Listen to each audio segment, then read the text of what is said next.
जितना भी सिगरेट पीने वाले होते हैं या पीने वाले होती हैं, चाहे वो लेडीज़ हो या लेडाज, वे सारे के सारे जब सिगरेट पीते हैं तब सिगरेट पीते मुंह में है, ऐसे मुंह में पीते हैं तो नाकों में कैसे निकल जाता है।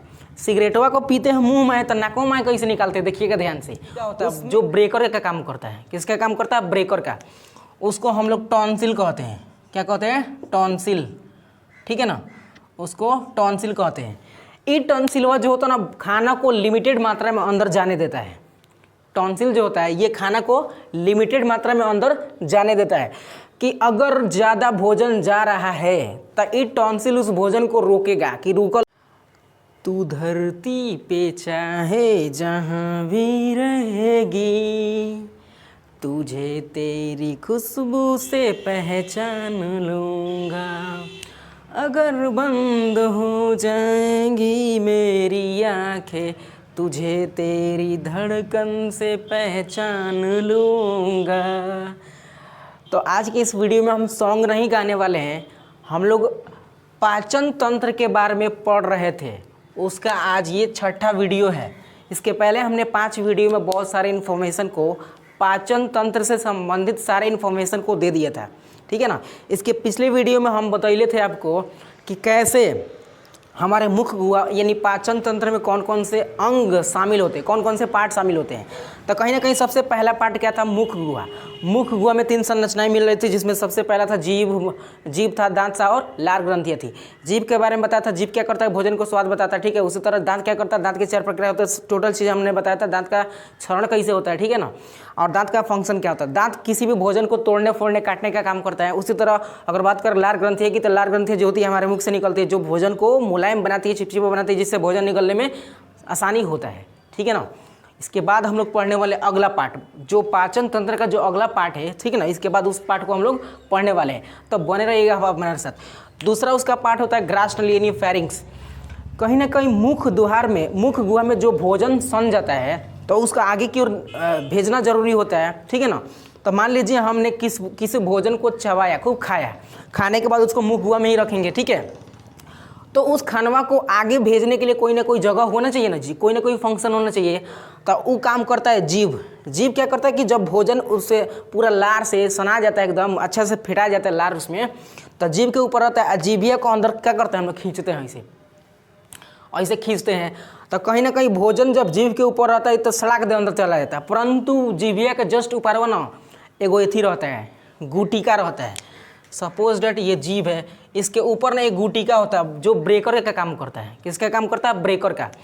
उसको हम लोग टॉन्सिल कहते हैं। क्या कहते हैं, टॉन्सिल, ठीक है ना, उसको टॉन्सिल कहते हैं।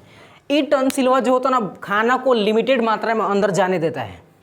टॉन्सिल जो होता है ये खाना को लिमिटेड मात्रा में अंदर जाने देता है कि अगर ज़्यादा भोजन जा रहा है तो ये टॉन्सिल उस भोजन को रोकेगा। लो अभी भोजन कम कम जाई, हम ढेर ना जाए दें। तो ऐसे स्थिति में वो टॉन्सिल जो होता है उस भोजन को ज़्यादा मात्रा को नहीं जाने देता है। अगर ये टॉन्सिलवा ना होता तो जितना भोजन होता ना वो सबके सब हमारे अंदर ही चला जाता है। उसके बाद एकदम मतलब जलन होता है, उसके बाद घोंटाते पानी मार सट नीचे चला जाता है। तो टॉन्सिल जो करता है ना कि भोजन को रोक के रखता है, कि ब्रेकर का काम कराता है, ठीक है ना। अब इसके बाद जो भोजन मुख गुहा में पूरा सना गया है, ठीक है ना, पूरा एकदम अच्छा से किचाइन हो गया है, तो उसके बाद आगे जाएगा। तो आगे जाने के बाद वो ग्रसनी में जाएगा। किस में जाएगा, ग्रसनी में। अब ग्रसनी जो होता है ना ये 2 पार्ट में डिवाइड होता है। ग्रसनी is divided into 2 parts. First part is gullet and second part is glottis. Gullet glottis, gullets glottis, gullets glottis, ठीक है ना। तो ये दोनों पार्ट्स होते हैं फेरिंग्स में। तो कहीं ना कहीं फेरिंग्स जो होता है यानी निगल द्वार इसको बोलते हैं, और हिंदी में इसको कंठ द्वार बोलते हैं। कंठ और निगल। अब हम लोग पाचन तंत्र पढ़ रहे हैं। अब देखिए कंठ द्वार जो होता है ना ये श्वसन से संबंधित होता है, और निगल द्वार जो होता है ना ये पाचन से संबंधित होता है, ठीक है ना। मतलब निगल द्वार के द्वारा ही जो भोजन मुंह में था वो जाएगा कहाँ पे, निगल द्वार में। तो कहीं ना कहीं हमको किस रास्ते से जाना पड़ेगा, निगल द्वार से जाना पड़ेगा। काहे कि कंठ द्वार में ऑक्सीजन भैया और कार्बन डाइऑक्साइड भाई जाते हैं, है खाली भोजन जाता है। यानी कहीं ना कहीं निगल द्वार जो होता है ये ग्रसनी में खुलता है, ओपन होता है। किस में खुलता है, ग्रसनी में। तो इस तरह से हमने ग्रास नली में, ग्रसनी तो ये होता है, ग्रास नली में खुलता है, और इसोफेगस इसको बोलते हैं। तो कहीं ना कहीं ये ग्रास नली का स्ट्रक्चर हमने बनाया, उसको हम समझाएंगे बाद में, आप यहाँ पे समझिएगा पहले। उसके बाद होता है क्या चीज़, कंठ द्वार, जिसको ग्लॉटिस बोलते हैं, ग्लॉटिस, ठीक है ना। ये कहीं ना कहीं श्वास नली में खुलता है। श्वास नली में क्या खुलता है, श्वास नली में। हमने कुछ ऐसे भी डायग्राम बना दिया है।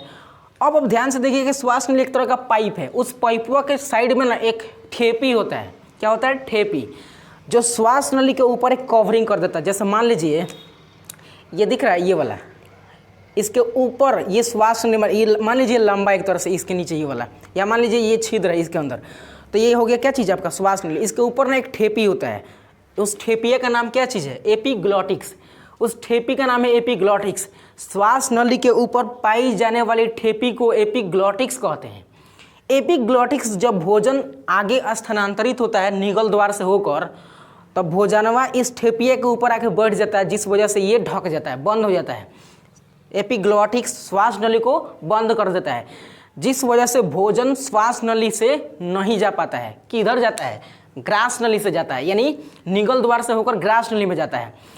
अगर कभी कभी ठेपिया इस श्वास नली को नहीं ढकता है ना, तो चाउर चाहे भात कहाँ चले जाता है, श्वास नली में। और श्वास नली जुड़ा होता है नाक से, नाक की नली से।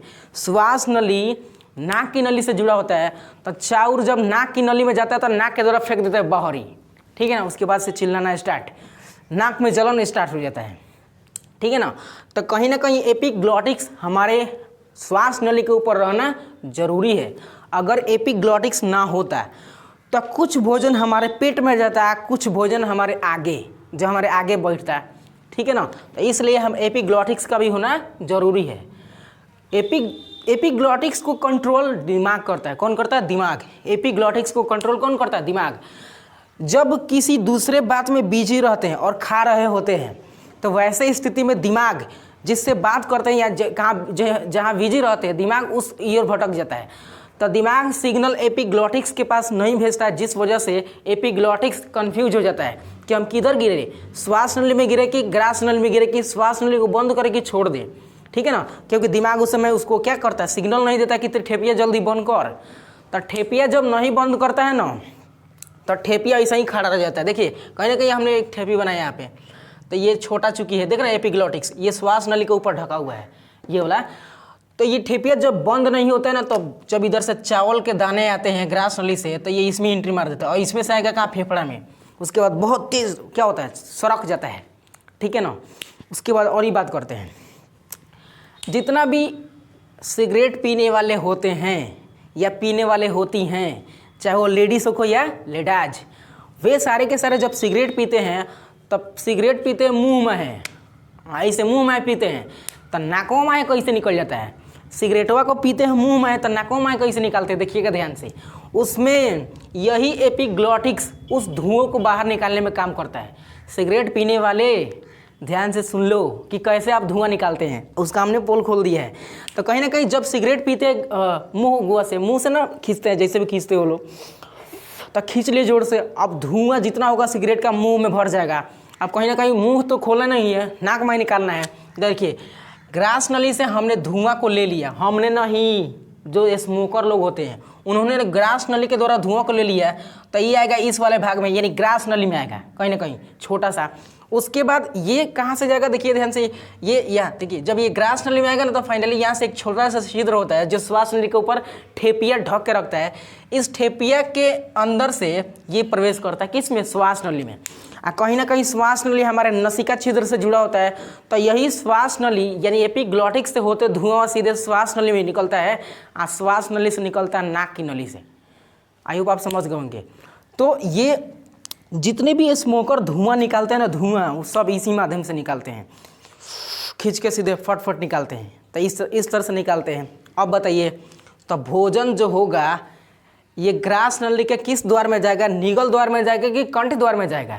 अगर कंठ द्वार में जाएगा तो दिक्कत होगा, क्योंकि कंठ द्वार में केवल ऑक्सीजन भाई और कार्बन डाइऑक्साइड भाई जा सकते हैं। निगल द्वार में जाएगा, तो निगल द्वार के बाद अगला पार्ट होता है ग्रास नली। अब देखिए जितने भी लार से सना हुआ भोजन होता है ना, जितना लार से सना हुआ भोजन रहता है, वो सब भोजन सीधे ग्रास नली में जाता है, एसोफेगस में जाता है। तो कहीं लार से सना हुआ भोजन ग्रास नली में जाएगा। ग्रास नली का स्ट्रक्चर ऐसा होता है। अब ग्रास नली एक नली है, ग्रास नली जिसमें भोजन जाता है। अब ये नली एक सिंपल नली, इस तरह की नली ना है, ठीक है, एकदम सीधा नली नहीं है, कहीं ना कहीं सीधा नली नहीं है, ये ऐसे टेढ़ा टेढ़ा है, इस तरह से करके नली है, ठीक है। तो हम जो भोजन खा रहे थे ना, खाए थे, वो भोजन मान लीजिए ई है।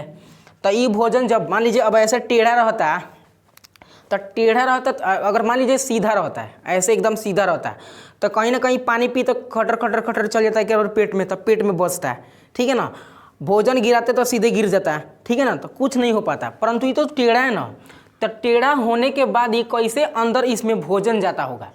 मान लीजिए इसको तोड़ दे, हम पूरा घुमा दे, इसे मोड़ ओढ़ दे इसको, उसके बाद इसमें भोजन डाले, कुछ भी डाले, तो ये अंदर नहीं जा सकता है, नहीं ये जाएगा, ताकि इस तरह के स्ट्रक्चर्स में कोई चीज़ जाना पॉसिबल नहीं है।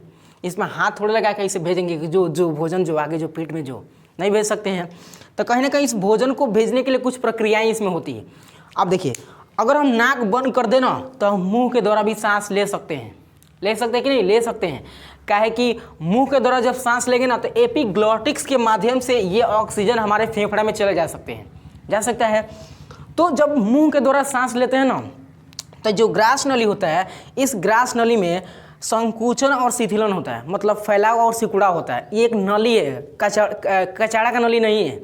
मतलब कहने का मतलब कि जो मार्कर है ना, इस तरह की नली नहीं है, ये एक मांसल नली है, मांस का बना हुआ एक नली है। तो जब ऑक्सीजन अंदर जाता है ना, तो हलचल होता है, किसमें, ग्रास नली में, संकुचन और शिथिलन होता है, मतलब फैलता है और सिकुड़ता है। तब फैलेगा तो जो भोजन, मान लीजिए इतना नली है ये एक तरह से, तो इसमें जो भोजन फसल है, रुकल है, अगर ये बड़ा होगा तो आगे की ओर बढ़ जाएगा। तो ये भोजन जो है ना, यहाँ पे मान लीजिए फंसा है, तो अगर इसमें संकुचन होगा, मतलब फैलाव होगा, ठीक है ना। अगर संकुचन यानी छोटा होगा तो हो सकता है कि भोजन आगे जाए, ठीक है ना, और फैलाव होगा तो भोजन जो फंसे वो आगे की ओर गति होंगे। तो कहने का मतलब कि जब ऑक्सीजन एंट्री करता है ग्रास नली में, तो संकुचन और शिथिलन के द्वारा भोजन आगे की ओर गति होता है। इसमें क्रमानुकुंचन होता है। संकुचन और शिथिलन की मिलने की प्रक्रिया को, यानी सम्मिलित रूप को क्रमानुकुंचन कहते हैं। क्रमानुकुंचन की प्रक्रिया के द्वारा ही भोजन गो होता है, गो मने जाता है, कहाँ, वहाँ आमाशय में। ये हो गया आपका ग्रास नली, जिसमें भोजन ये है। यहाँ से कहीं ना कहीं क्रमानुकुंचन के द्वारा भोजन कहाँ जाएगा, इस आमाशय में, ठीक है। तो कहीं ना कहीं इसमें ग्रास नली एक सीधी नली ना होती है। तो इस तरह से ग्रास नली के द्वारा भोजन, देखते हैं भोजन के जो कण है ये सीधे जाएंगे कहाँ पे, आमाशय में। तो आज के इस वीडियो को यहीं पर एंड करेंगे और इसके बाद हम लोग आमाशय के स्ट्रक्चर्स को पढ़ेंगे। तो यदि आप इस वीडियो या इस चैनल के माध्यम से कि आप शिक्षा ग्रहण करना चाहते हैं, तो अपने दोस्तों के साथ भी शेयर कीजिएगा, और आप ही इस चैनल को शेयर, सब्सक्राइब और लाइक कीजिएगा, ठीक है। तो मिलते हैं कल आमाशय के बारे में पूरे डिटेल्स में पढ़ेंगे। उसके बाद छोटी आंत बाकी है, बड़ी आंत बाकी है, यकृत बाकी है, पेंक्रियाज बाकी है, इस तरह के सारे स्ट्रक्चर्स को हम लोग पढ़ेंगे, ठीक है। तो मिलते हैं दूसरे वीडियो में, तब तक के लिए take care of your self.